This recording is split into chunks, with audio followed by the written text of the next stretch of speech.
What's up, everybody, and welcome to another episode of No Client Agent Privilege, aka No Cap Podcast. It's your boy Evan, your boy Will is on the other side, and our special guest today is Mr. Denver Jones, starting guard for the Auburn Tigers. Man, it is good to finally have you on the show. I think we've been working on this for almost a year and a half. Even like I think COVID, we really started it, and then you transferred, and that was quick. So that you were out of there, and so now we're finally here. We're finally back. Let's go ahead and dive in real quick. We knew where Auburn was going to be last year. We thought we knew Auburn was going to be last year, but we took a tough L in the first round. So just give us the straight up, locker room vibe right after, and kind of give us that insight of how you believed that loss made you better for this year too. I'm just starting with how we felt after the game. Yeah, that too. After the game, of course, like everybody was devastated. We down in the locker room, like coach, like how most of the time you get in the locker room, coach yell at you out there, lost something like that.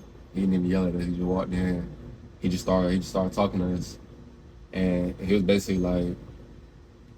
First, he was just mentioning our seniors, basically saying like we really couldn't give them another chance. Like, thank them, like, and then we just was trying to reflect on what we're gonna do the next year, of course, and the people that's gonna return, and everybody everybody just had our heads down, like we was done right there, and then I feel like our teammate Chad, he felt the worst because like he got out of the game. I think the first 3 minutes maybe. Yeah.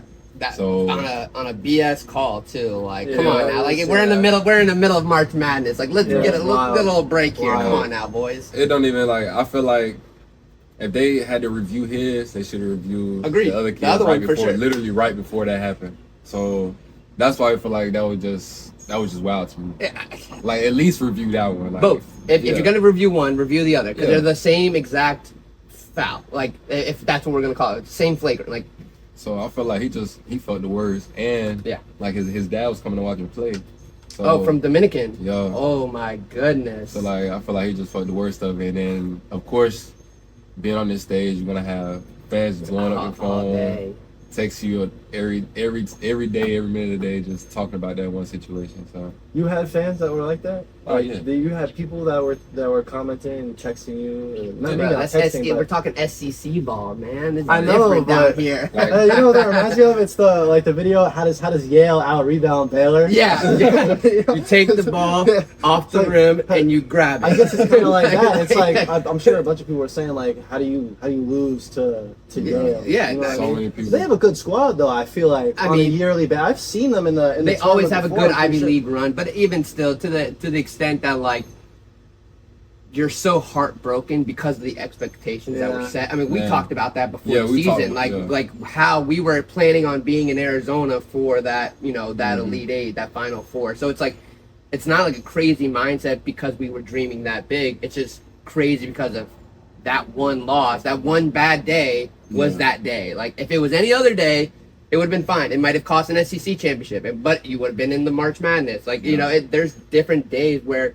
When you have that happen, it's like, wow, it's literally any given day. Like it's something that just happens in the first 6 minutes of a game, and it changes the entire outcome. Yeah. So, again, just wanted to get that out of the way, and now, again, looking kind of to you, kind of give the people, especially because now you're the senior on the team, like give the people your kind of journey, like where you come from, the background, and especially.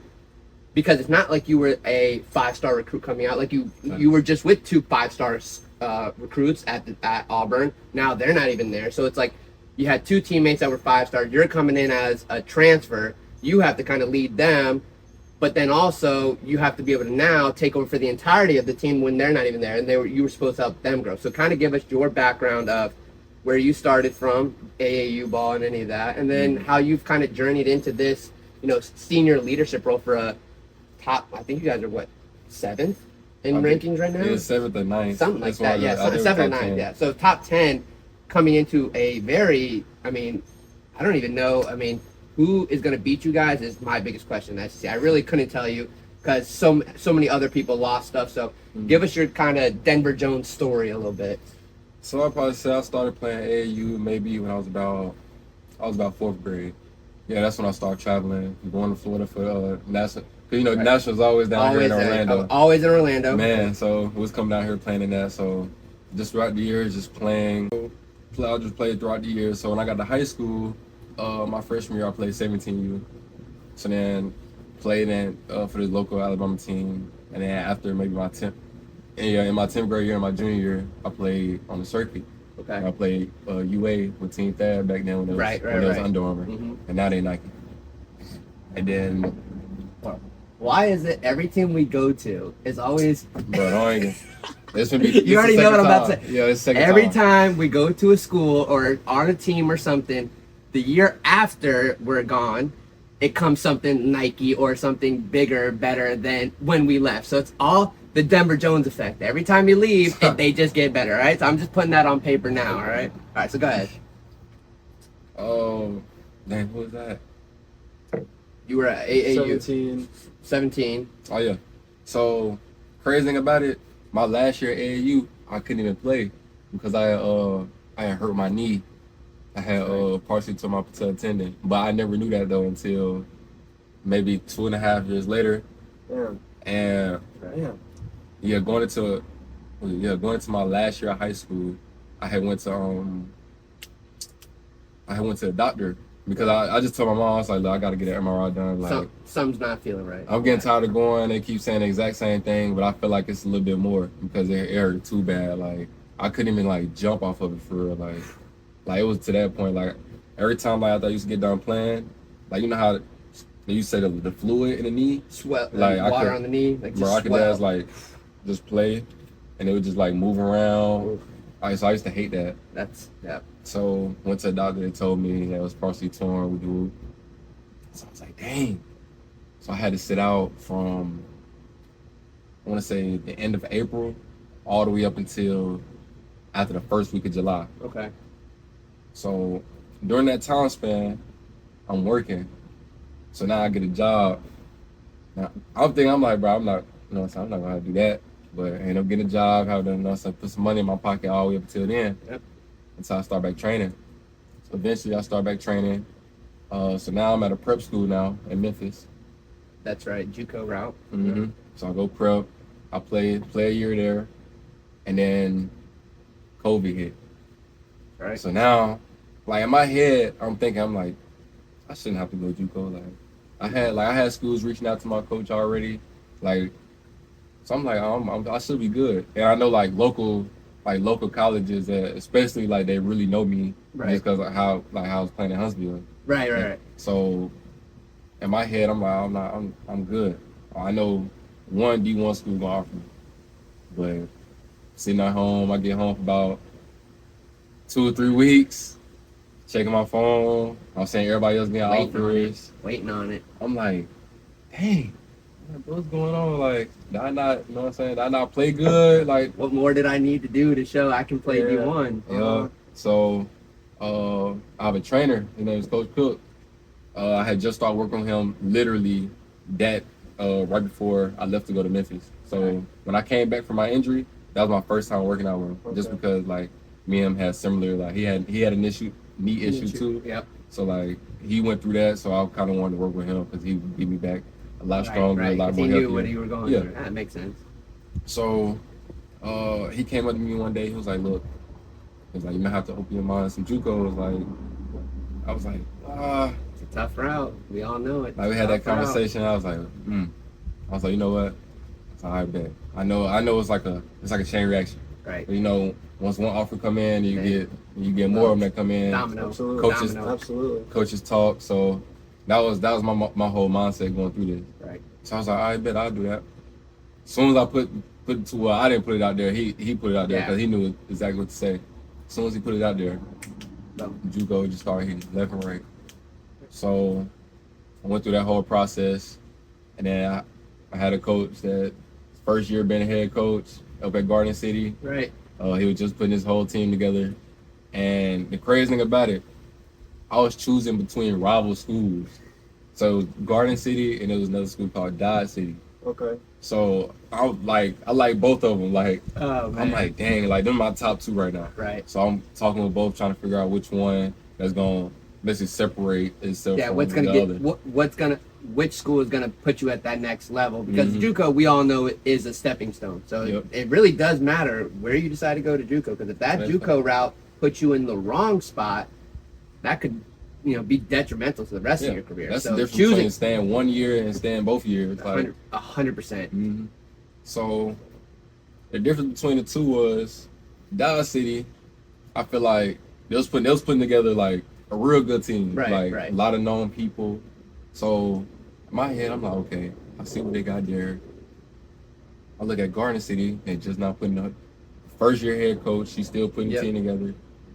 He's for sure. I know for sure that I can go in and be a primary guy right off the bat. Be a guy for them. So, and I knew Dallas City, they already had people that was already about to come in. Okay.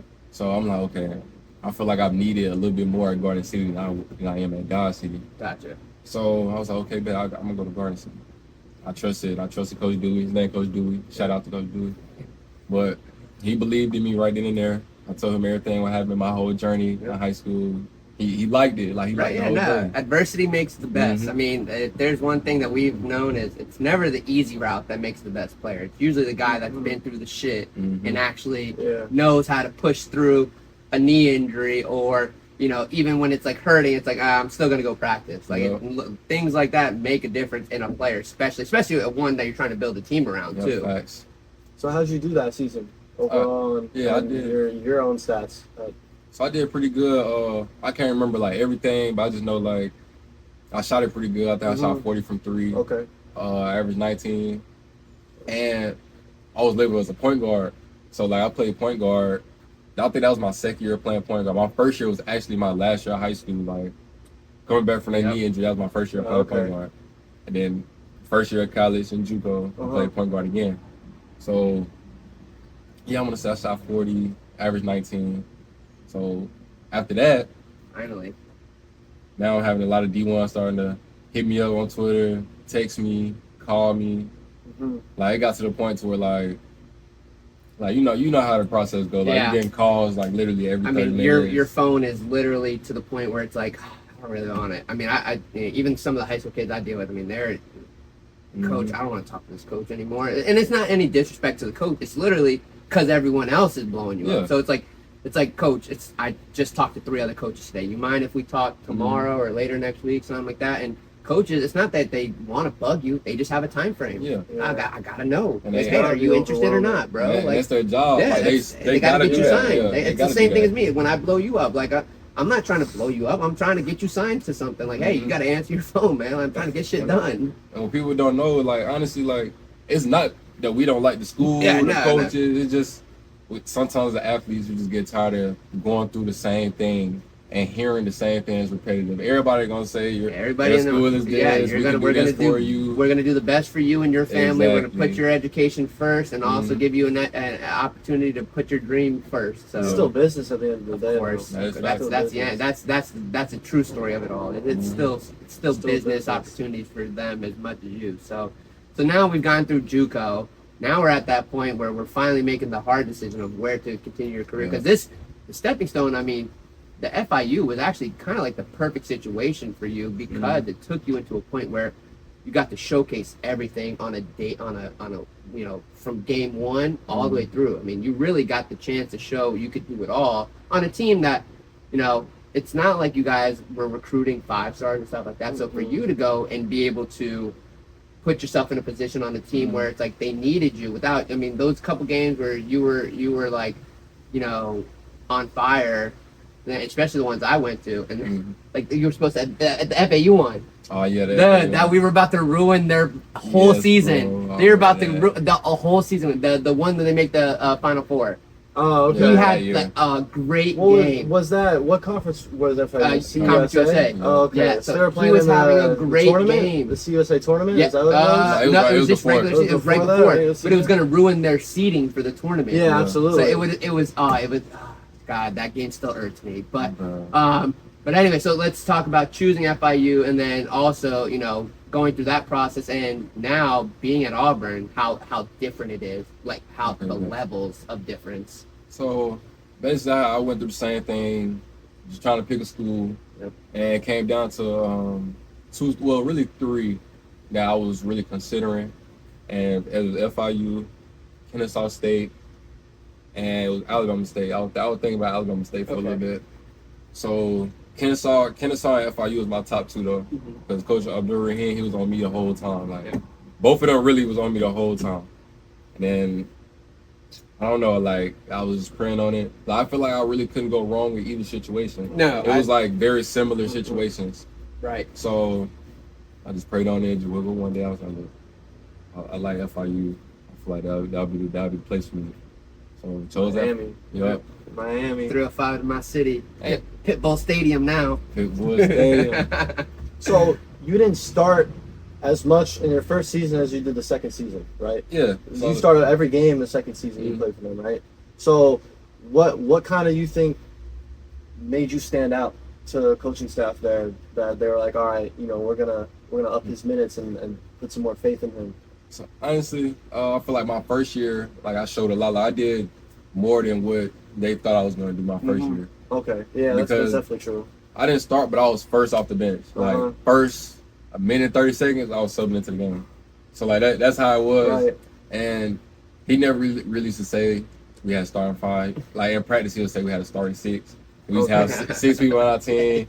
And the moment the starter messes up, Get Denver in the game. Can we get Denver in the game? What are we doing here? Why is Denver not in the game? Coach, you're the head coach. You make that decision. Like, so like that's how that was. So I just feel like the things that I did my first year kind of just solidified. I want to say solidify. Yeah, kind of solidified me for next year. They just knew what to expect out of me next year, and I just went on from there. And you averaged what, 20 a game your second season, right? I mean, in Division I college hoops, that's impressive. Hello. Like no matter where you are. I try to tell people from the very beginning when we started this thing, I'm like, y'all are not paying attention. Yeah.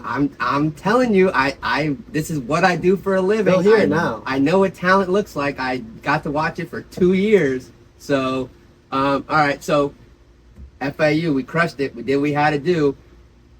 The home team starts calling. Yeah, so I'm gonna just say that this went through my head this particular day. So as soon I put my name in transfer portal. I remember. You gotta do a lot of paperwork. Always. You gotta go through compliance, talk with them. Yeah. So literally, I kid you not, I'm just on my phone. I look up, I get the notification saying I had just now entered the transfer portal. Right. So as soon as I seen that, I didn't even have time to swipe up on notification before I just started getting a call right then and there. I'm telling you, that transfer portal notification in college it's as I mean, you would think it'd be a desperate guy on Tinder just getting an alert like, oh, I got a new match. Like sharks in the water. Yo, a drop of blood, just boom. It was so crazy, like, and it was one of the ones like I'm getting a call. As soon as I click answer, I'm getting another call, like literally. So I'm looking at it's two different area codes calling two different numbers. I'm like, oh dang, I can't even answer the second coach. I had to answer the first coach, and it was a coach from Robert Morris. They was recruiting me when I was coming out of JUCO. Right. They was recruiting me hard, so I remember I had a good conversation with them. So I got off the phone. So I talked to a few more coaches. I can't remember all of them right then and there, but I remember I went to my room. I just cut my phone on. I was like, I gotta take a nap. Dude, you and D&D is the real thing. If I don't hear from you for 3 days, I just wait for you to call me back. That's it. Like when you put your phone down, you put your phone down. So that's good though. That's good. I know. But all right, go ahead. Finish. I just needed a break from my phone. So as soon as I wake up, I just get a call. As soon as I answered it, Stephen Pearl, he's like, that's OG right there, Steve, the man right there. Yo, Denver, this Stephen Pearl, Auburn men's basketball. I couldn't even believe it. I cussed on the phone like loud. I was like, oh shit. I was like, and he was like, oh, my bad. Is it a bad thing? Like bad timing right now? I was like, nah, this is good timing. I said, y'all just surprised me. I wasn't expecting y'all to call me. So we was just chopping it up. As soon as I got off the phone with him, BP called me, literally back to back. BP. if you don't know, you need to get on it. That's the man right there, too. That's the guy right there. But he called me, had a good talk. He was talking about coming down to see me. But, you know, they really couldn't do, like, in-crib visits right then and there. So we just went to a little setting just like this. Yep. Just hey, talking. How are you? Yeah. Yep. Just having a decent conversation. Drinking Auburn, we drinking tea. I was putting him on boba tea. Oh my god. That was somebody. Can't wait to ask boba tea about that one. Yeah. So you still be drinking it? Yeah. Every time when I go Auburn, I've never had one. You never had one? You go to Bento next time you're. Oh, there's a Bento here. Bento though. That's boba tea. I mean, it's the same thing. But alright. So anyway, I want to go to the authentic place. Oh, here we go. I want to pay $17 for my boba tea. Oh my god, $17 boba tea is wild. I'm gonna put you on the place when we get down. Yeah, if there's a spot, he definitely like. We found some crazy spots. Like he's definitely said some good ones. So I can put my stamp of approval on when Denver said. We need maybe a boba deal. Oh, boba! Is there anywhere in Auburn? Yeah. Yeah. All right. We'll get on it. We'll reach out to you. We don't know yet, but we'll reach out to you, boba. In the meeting. Yeah, in the meeting. So all right. So you sit down with BP and Steve, and for those of you that don't know, that is Bruce Pearl and his son Steve, who's also the associate head coach of Auburn as well. So we chopping it up. Craziest thing about it. So I had Auburn and Alabama call me similar times. So BP, when he called me, he was like, "Yo, we can't." I think it was they was doing something, but they couldn't come right then and there. Right. Matter of fact, it might have been was it Final Four? It might have been Final Four. Oh, yeah, it probably was right around that time. Yeah. So it was probably around that time they was about to travel back. So crazy thing about it, BP he came to me first. Alabama went to go see my parents. Literally a flip-flop, like the next day, like that. BP sitting in my mom's home, Nate Oates sitting in front of me, we chopping it up. So I mean, you're the hometown hero, so it's not like surprising that they're both fighting for you. So I mean, the Alabama kid, Mr. Alabama basically is now coming home. Who the fuck is gonna get him? You know? So I mean, it's not. What was that like? Like, obviously, you were just talking about how the JUCO decision was tough. Mm-hmm. I mean, now you got the two biggest schools in your home state that are, fighting for you on that roster. So, like, what was that like? My whole plan was that I wanted to move closer to home, just so my parents could come watch me play. Yeah. So just having both of them in the same, like, really at the same time, just talking to me, talking about how bad they want me on campus and how they want me to play for the program, just like, that was crazy. And crazy thing about I was an Alabama fan growing up. I remember. So you told me. I got all Alabama jackets, Alabama shirts. That's what I'm working out in. Auburn fans, please do not hate him. I swear he is wore damn till he dies. Oh yeah, he wore damn right now. Hey, every day. So going through that, I'm like, dang, Alabama fan. I like Auburn a lot. And deep down, I knew ever since that first conversation I had with Bruce, I knew right then and there, I was like, yeah, I think I'll go to Auburn. I mean, Bruce is, even other guys I've talked to about Auburn and stuff, like, Bruce has always kind of had that effect. You know, like, just that I would play, or I would take a bullet for Coach BP. Like, I would take, like, that's, I feel like that's every kid I've ever talked to that's played for Bruce Pearl. Like, that has been the consensus of him as a coach. Like, he has just been that type of guy to be like, yo, I'm going to put you first and put you in the right spot. As long as you do what I ask you to do. As long as you do, what the plan is, everything will be great. And I feel like that's nowadays hard to find in a coach in general because, a lot of, like we were talking about, a lot of it is business. It definitely, it's definitely hard to, between the NIL world, the transfer portal, you could have these, 5 stars come in and all be gone in less than a year. It's just a crazy world for coaches, players, just in general, how different it's changed. Just from the 2 years of JUCO, from that year to COVID to finally picking your D1 school, to then transferring in a transfer portal that wasn't even around yet. Yeah. So it's like you got to experience multiples of the first ever, NIL, transfer portal. You're the perfect example of you hit every basic milestone of a college career. Like you couldn't have done it any harder in the sense of you hit every change possible. Like some of these kids will never not have the transfer portal. No kid that's coming into college now will never not be able to transfer whenever they want. When you first came in, there was no such thing. Yeah. So it's crazy to really think about for you and the journey that you've had. So now, here we are. You've made your decision at Auburn, and I mean, I'll even laugh. I'll tell that story here in a minute, but I'll let you go on and kind of talk it through, like that decision was made, and then how you've enjoyed it since. Man, so I'm gonna start with my mom. So my mom, she's a big Auburn fan.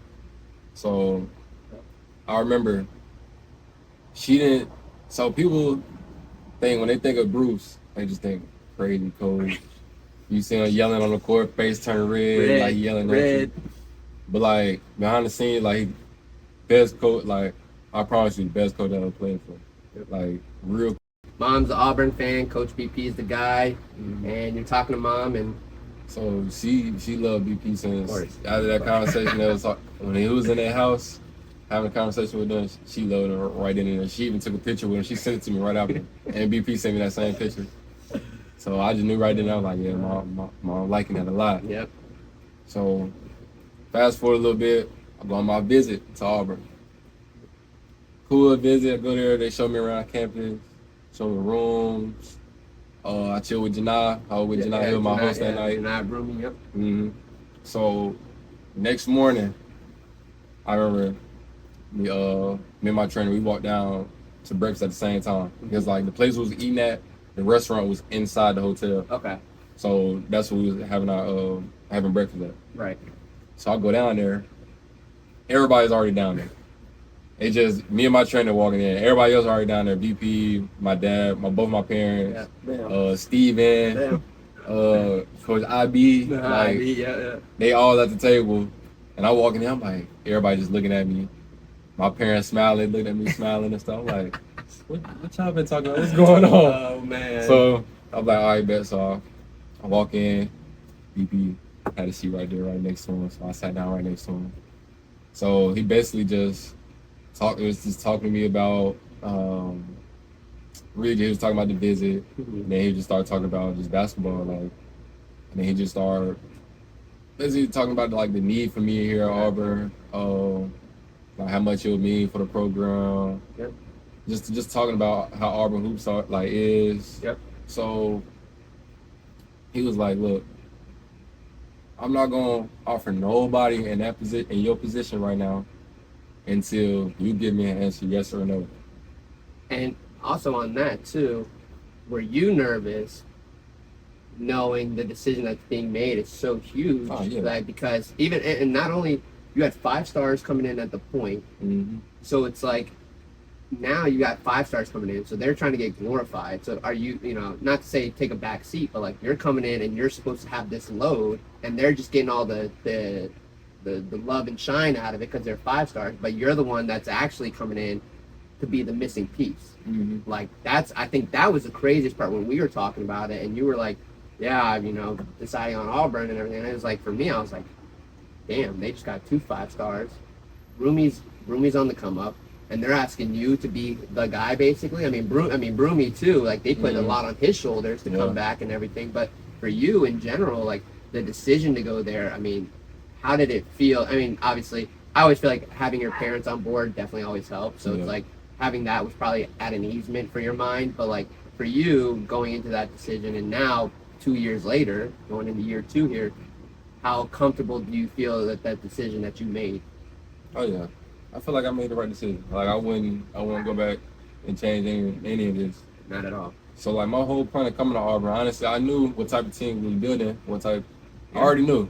So one of my things was, okay, so if you go play in the NBA, you going to the summer league, you gotta get used to playing with other great people on the court with you. Best of the best. We we were just there in summer league. Like we watched it. So like I feel like that was just a main thing for me. Like everybody knew I could score, but like what else I could do? Like if I was on a team where I wasn't the main guy, right? So I was what like, would your role be for that team? Yeah. So I took on that challenge. Like, all right, man. Like I know what I want. Like I know, like how to play basketball. Like, that's all I want to do. Just learn how to play with just better individuals, and then also enhance my game at the same time. Because playing with better people, like having better people around you, you're gonna get a lot better. Like 100%. you don't have no choice but to get better. But that was my main thought process with choosing Auburn.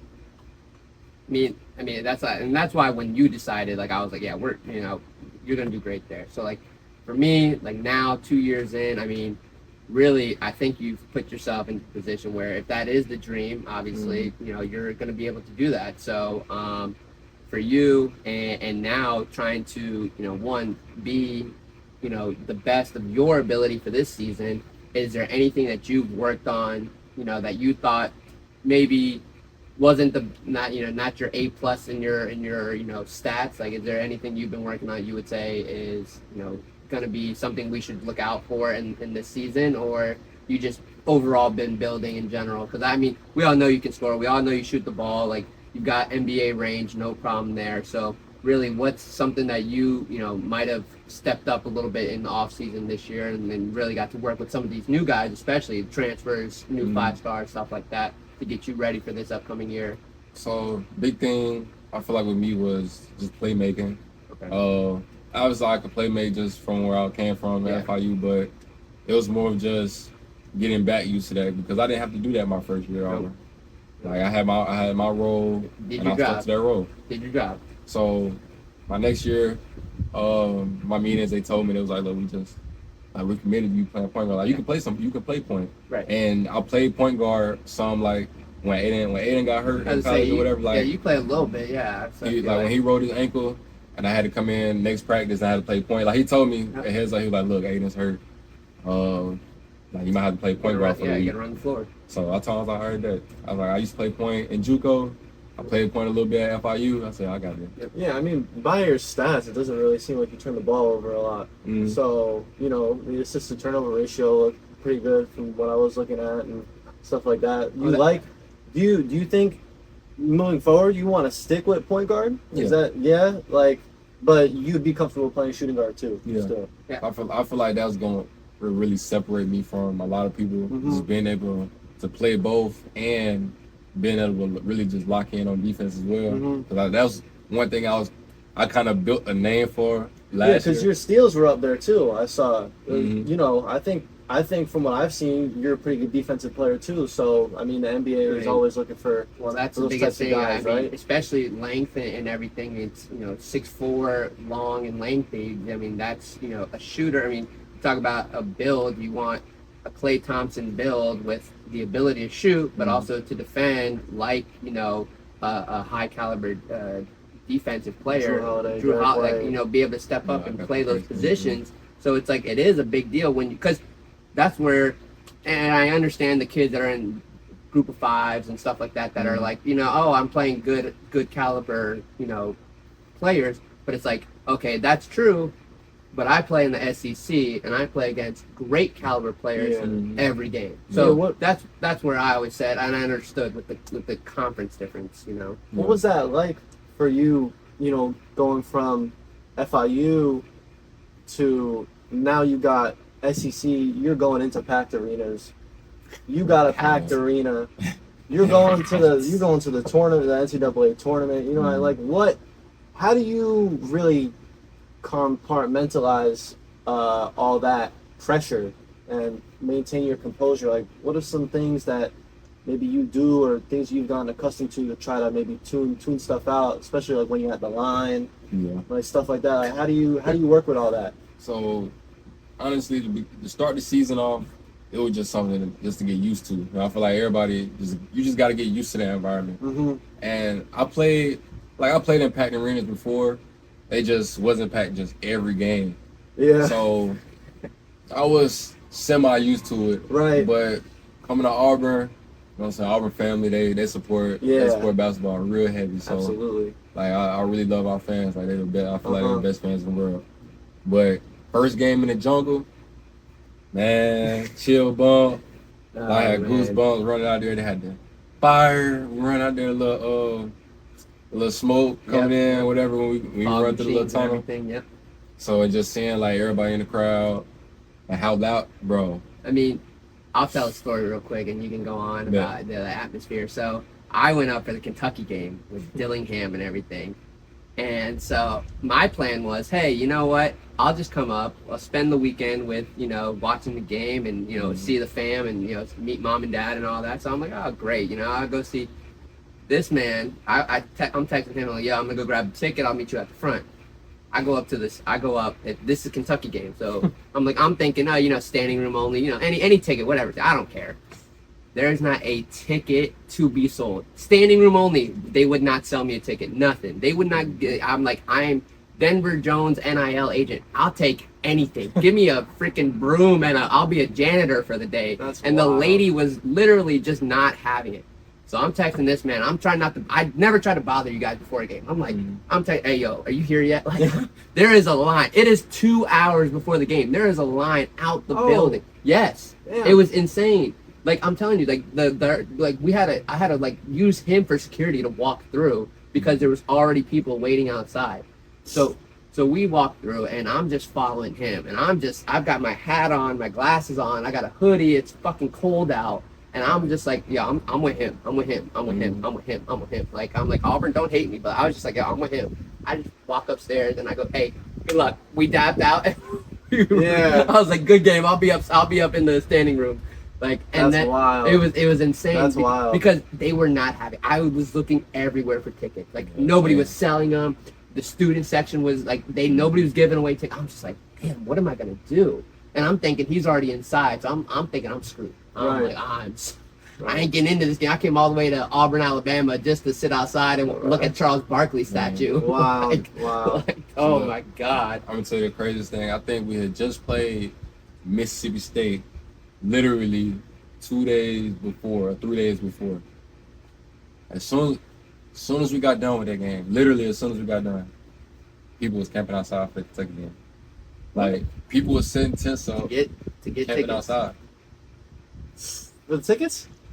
SEC ball is different, boy. Yeah. Football and basketball. Yeah, absolutely. I mean, especially for the Kentucky game, it was also Dillingham and shit. Yeah. So they all got a lot of see that, and I was like, oh, whatever. I was like, I'll put Denver Jones over Rob Dillingham any day. You can put that on me. What team? You look at the schedule and you're like, damn, like. Yeah, I love playing this to like you just salivate at like the fact you get to play them. I like playing all the teams that beat us last year. So, Calipari, he left Kentucky, Arkansas now. They got a boy that used to play at FAU. Jonell Davis. Yeah. They did. They got Jonell, yeah. So I played against him both my years at FIU. So I look forward to playing against him again at Arkansas, stuff like that. That would be fun. So that's one game I really look forward to. We played at Rupp Arena this year. So we played at Kentucky. Yeah, but we were at Kentucky. We were home last year. Yep. So I look forward to playing there. I ain't never been at Kentucky, so I look forward to playing there. You got any out of conference games you're looking forward to? We're going to Hawaii, baby. Yeah, we're going to Hawaii. Maui Invitational, baby. That's nice. I think it's like us, UConn, North Carolina, Iowa State, Michigan State, Colorado. Yeah. So it's some really good teams in there. So then, I want to say in the very beginning of the season we played Houston. Oh, okay. That one's gonna be crazy. So if I'm not mistaken, I think it's at Houston. If I'm not mistaken. I think you're right. I think it is at Houston. Sasser used to come into UCF. He used to bust UCF's ass every year. Not every year, but pretty much every year because they were in the AAC together and then they went to the Big 12 together. So. 4 years of Sasser just putting 25 on them. Pretty much. Yeah. Nice. Yeah. But yeah, Houston's nice. They've been nice for the past couple years. They're the only in a row group of 5 school with a Jordan brand. Well, now they're they deserve Power 5, it. but Yeah, right. But I mean, Power 4. Yeah, Power 4. Yeah. But again, even in the back end of it, it's like, you know how good you have to be a Jordan brand school. Yeah. Jordan does not. It's like that's what Houston did. Right. Like Houston basketball did for that team. Like that's the crazy part about the industry. Like we all know what Jordan brand stands for. Like that's the craziest part always for me. So, but yeah, no, I think those are going to be some crazy games. I think this season's going to be crazy. I think you guys by far have the biggest target on your backs. Like you guys, like your team, like not because like the loss last year. I think everyone was just like that was the bust. That was the Cinderella story. Blah blah blah. Whatever. Mm-hmm. But again, I think for you guys, I think nobody looks at you guys like, oh, you fell off. Like for you guys, I think the target's even bigger because everyone knows you want revenge. All you guys have to be hungry. Right. Yeah. And I think for you, Janiyah, Chad, all the boys that were a part of it last year, that was like core part of it, just starting. Like I'm hungry and I'm not even on the team. So it's like I'm chomping at the bit just to get this season started. We ain't even starting football. Man. Like I never thought I'd see the day where I'm ready for college basketball to start and football ain't even started. Yeah. So I know for you, I mean, again, and just the journey you've taken and like it all kind of, I'm not going to say comes down to this season, but like this could be another highlight of the season. This could be the start of it all. Like it could really put you into a spot where it's like, wow, like this is what my college career came to. Absolutely. So and that's always the best part. It's not about the destination. It's about the journey. So, it's fast. And we always do it this way. Will, you got any last questions before? I mean, real quick, if you want to, real quick, why number 12? That's my favorite number. No, new announcement. You're. Well, Well, he was number 12. Oh, okay. So, but yeah, go ahead. So it doesn't have any. Tell him why though. Tell him why you did 12 first. I'll try to remember everything. Okay. So, alright, look. So, story is crazy. So, I was Auburn was recruiting me. So, we really didn't talk about numbers. Like, we were just talking about basketball, literally like the best fit when I was at Auburn. We didn't talk about jersey numbers. We didn't talk about any of that. So, right before I was about to leave, like I committed on the visit. So right before, I'm in the car, and actually, matter of fact, let me go back a little further. Right before I committed, I was in the car with SP, with Steven the day before, and my trainer, it was me, SP, and my trainer. And we were just talking about basketball, and just some odd reason the number 12 just kept coming up in conversations. So I was like, okay. So I just remember I just kept hearing 12 when I was in the car. So I was like, okay. So fast forward to when I get home from my visit, coach asked me, he's like, yo, what jersey number you want? So he sent me all the jersey numbers. There was no single digit there. Like when he sent me the text, it started at 10. I'm like, damn. Like what's going on? We went from like 1 and 2 to what now? Like, girl. So I'm looking. I'm like, okay. So I haven't told anybody. So I just remember my trainer called me the next day. He was like, yeah, we were just talking about Auburn, just how it's gonna be next year. So then he asked me, he was like, so what jersey number you gonna wear? I was like, I really don't know. I said, he asked me that night before, and I told him, I was like, I don't know yet. I think I'll tell you in the morning.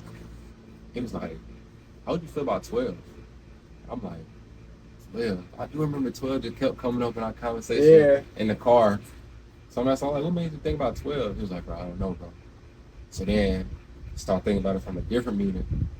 So then he was like, he said, think about it like this. You go to the NBA draft, first 12 picks, that's lottery. Like 12, that's not the last pick, that's lottery. I think is it 15, right? Yeah, 15. So, but 12 is just what we was aiming for. I was like, okay. And so we're gonna aim for 12th pick in the draft. I was like, okay, bet. So I haven't told him that I wanted that number yet.